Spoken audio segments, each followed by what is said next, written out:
Assalomu alaykum. Guruhimiz a'zolari mana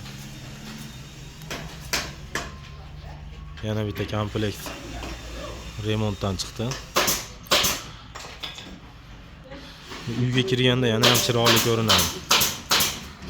Biz endi joylarimiz ichi betonda turibdi.